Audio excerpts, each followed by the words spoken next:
Hi friends, இது பார்த்தீங்கன்னா மீன் பாருங்கள். மீன் வந்து என்ன மீன் எனக்கு சரியா தெரியல. நீங்கள் பார்த்து சொல்லுங்கள். முன்னேற்காக சொன்னாங்க ஹஸ்பண்டு.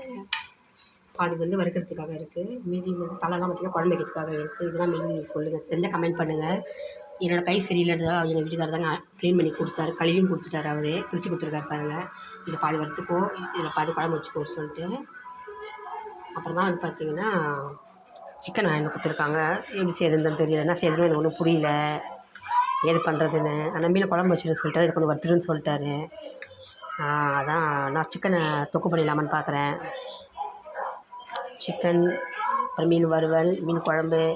சிக்கன் என்ன செய்யுதுன்னு தெரியல, செஞ்சு முடிச்சுட்டு நான் உங்களுக்கு வேணால் வீடியோ பண்ணி போடுறேன். இன்னும் நான் முடிவு பண்ணலை. ஃபஸ்ட்டு மீன் குழம்பு தான் வைக்க போகிறேன். சாப்பாடு குக்கரில் வச்சுட்டேன். இப்போ மீன் குழம்புக்கு தான் நான் ரெடி பண்ணிகிட்ருக்கேன். பாருங்கள் ஃப்ரெண்ட்ஸ், இப்போ பிரிச்சுட்டேன். தலை பகுதி இதெல்லாம் வந்து குழம்பு வைக்க போகிறேன். வறுக்கிறதுக்கு வந்து பார்த்திங்கன்னா நான் பிரிச்சுட்டேன். இதான் வறுக்க போகிறேன். என்ன மீன் எனக்கு தெரியும், எதுவும் மீன்ஸ் பேர் சொன்னால் எனக்கு ஞாபகம் இல்லை. இது மீன் உங்களுக்கு தெரிஞ்ச கமெண்ட் பண்ணல.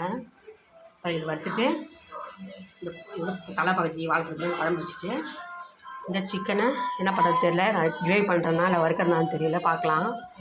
அப்புறம் குக்கரில் சாப்பாடு வச்சுட்டேன். இப்போ வந்து பார்த்திங்கன்னா அடுத்தது குழம்பு வைக்க போகிறேன். இந்த ஸ்டவ்வில் பக்கத்தில் குழம்பு வைக்க போகிறேன். நான் முடிச்சுட்டு நான் உங்களுக்கு முடிஞ்சால் வீடியோ எடுத்து போடுறேன். அப்படிலாம் செஞ்சதுக்கப்புறம் எடுத்து போடுறேன் ஃப்ரெண்ட்ஸ். பாய். இந்த வீடியோ பிடிச்சா மறக்காமல் லைக் பண்ணுங்கள், கமெண்ட் பண்ணுங்கள், ஷேர் பண்ணுங்கள். பாய்.